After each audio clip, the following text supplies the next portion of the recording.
Hello, this is Jenny Walker from DigiGoods and Printables, ELA.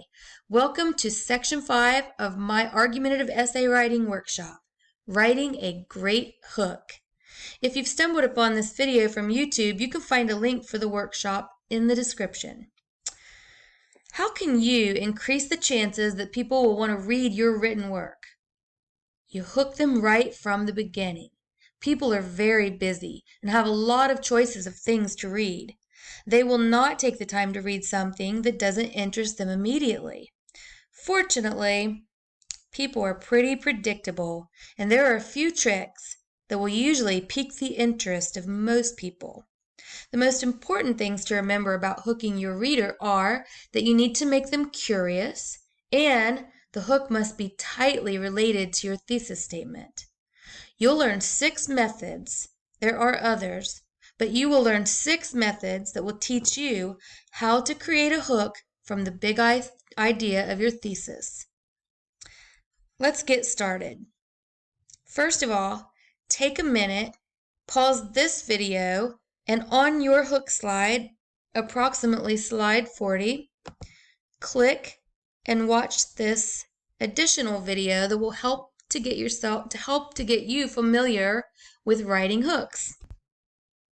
Okay, now that you have finished the video, before we move on to the methods, let's talk about why it's important to use the thesis statement to create your hook. This will help to ensure that your entire essay is related to your topic and does not include extra information that really is just filler. Nobody wants to read filler. Filler confuses your reader and makes them want to stop reading. Think about it. If you were having a conversation with your friend about the upcoming school dance, and your friend suddenly started rambling on about something totally unrelated that you know nothing about, would you want to keep listening? Probably not, because all of that information would just be filling up space and time and not telling you anything about the dance that you're interested in. It is exactly the same with writing. We keep everything related to our thesis statement so that we don't unwittingly add in a bunch of filler. Go ahead and scroll down to the next slide, and let's take a look at 6 quick methods to creating a perfect hook. On these sticky notes are the 6 methods we are going to talk about. And we're going to look at each method, and then we're going to scroll down between each one and look at an example of each. So we'll start here. One great way to begin your essay and hook your audience is an anecdote. This is a very brief personal story. And here's why it works. It works because people are interested in other human beings and their perspectives and their stories. Click down to the next slide, and on the purple sticky note, here's an example of an anecdote. Growing up in a poor family, I was often embarrassed by my worn, tattered clothing.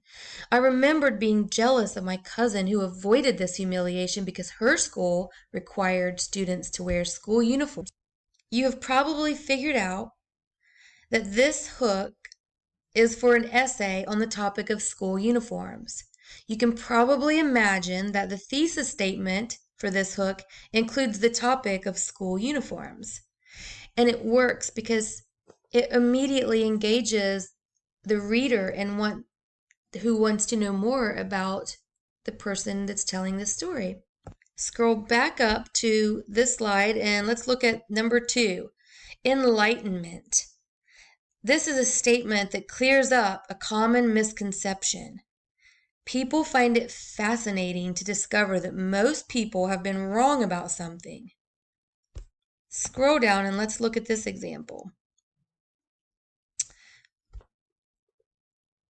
Most people think that teenagers are grumpy and that they don't care about much. The truth is, most teenagers are very kind and are interested in what is happening in their world. This method is especially effective because it causes people to reconsider something they may have previously thought. Number 3, a thought-provoking question. This is a question that makes the reader curious. A thought-provoking question causes people to see something from a new perspective in a way they hadn't imagined. Here's an example. If you were born deaf, in what language would you think? That's an interesting question. That might definitely make the reader want to move forward and read further. Number 4, a rhetorical question. This is a question meant to make someone think, not meant to be answered. You can use this method to cause people to see your point by leading their thoughts in the direction you want. Let's look at the yellow sticky note for an example. Should we just let children ruin their brains by watching unlimited violence on TV? As you can see, the answer to this is obviously no. This question is not meant to be answered. It's meant to make people see a point. Rhetorical question. Number 5, a shocking statistic. A startling fact represented by numbers.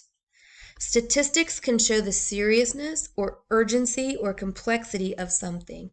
Accurate statistics also bring validity to a claim.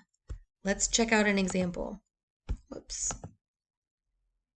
Nearly 1 in 5 school-age children suffer from childhood obesity. So see, this is a fact represented by this number 1 in 5. Or you could say 1/5 of all school-age children in the United States are considered obese. It could be represented as a fraction or a percentage, any type of number. Okay, moving along. Finally, a tidbit. This is an interesting or little-known fact. Everybody loves a nice little piece of information that is interesting or unusual. In fact, when I was growing up, the newspaper had a whole section called Tidbits, and that section was dedicated to just interesting little facts that people love to read. Let's check out an example. Did you know that if you have no debt and $10 in your pocket, then you have more wealth than 25% of the population? Wow, that's a very interesting tidbit. You can see why that might make people want to read further. Here's a note. Sometimes these methods overlap. This example could also be considered a shocking statistic. And because it has numbers, it's represented by a percentage, so it's a little known fact. It's a statistic, and it's also a thought-provoking question. Now that you've learned some methods that you can use to create a hook, let's look at bad hooks so that you know what not to do. Number 1, on the purple sticky note, using cliches. These are phrases that have become overly common, such as, actions speak louder than words, or sometimes you have to put your nose to the grindstone. Or, so these are, you've probably heard these expressions because they're so common, and they were probably cool at one time, but not so much anymore because they've become overused. Secondly, opening with a definition, especially opening with a definition of a very commonly known word. So here's an example of a hook that sounds really bad. Webster's dictionary defines depression as feelings of severe despondency and dejection. Nope, just don't do this. It's very boring. Nobody really likes to read the dictionary, so why would opening up with a definition be a good hook? Okay, here's a really bad one. Announcing the essay or the writing task. So saying, in this essay, we will discuss how cats communicate with birds. Or the purpose of this writing is to blah, blah, blah. No, don't do this. Don't tell your reader what you're writing, just write it. This is also known as show, don't tell. Another problem with this kind of hook is that it's in first person. And unless you're using an anecdote, which is a personal story, in formal papers, you really should try not to use first person. Okay. And last, hooks that ask the reader what they think about your topic. This is one of the worst. Here's an example. What do you think about the study of how drugs affect the brain? This is filler. It adds nothing to your writing. Besides, your objective is to convince your reader of your claim, not to find out what they think. Another problem with this hook is that it's very generic, and you could fill this topic in with just about anything. Any topic that you have, you could say, what do you think about school uniforms? Or what do you think about the legalization of marijuana? See how it's sort of generic, not interesting at all. So these are hooks to avoid. Okay, now that you know some really good methods to creating a hook and you know what not to do, let's talk more about creating a hook from your thesis statement. It sounds difficult, but it really isn't. Step 1. Find a big idea from either of your reasons. There are many directions you can go. Find one that speaks to your heart and is something that you could be most passionate about. Step 2. Turn your big idea into a hook using one of the 6 methods. Choose the method that makes the most sense for your big idea. They will not all work equally. A note about this. For some, this is the most difficult part of writing the essay. You need to think outside of the box and see the big picture to create an imaginative hook from a thesis statement. Let's take a look at these examples. In the thesis statement below, the big idea has been drawn from the underlying reason and given 3 possible hooks using different hook methods. Okay, so here's the thesis statement that we're going to use.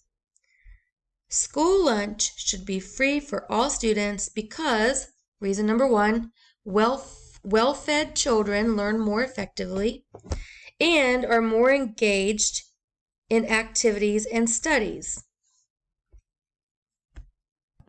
Okay, there are 2 reasons in this thesis statement, but we've decided that we're only going to use this reason. We think this is the most interesting one, that well-fed children learn more effectively. So what are a couple of big ideas that expand upon this reason? Well-fed children learn more effectively. Let's see. A couple of big ideas that could be expanded upon is learning. This is definitely a concept in here. A big idea could be nutrition, because we're talking about well-fed children, or hunger, because what's the opposite of being well-fed? Being hungry. So let's look at these different examples. This is hook number 1.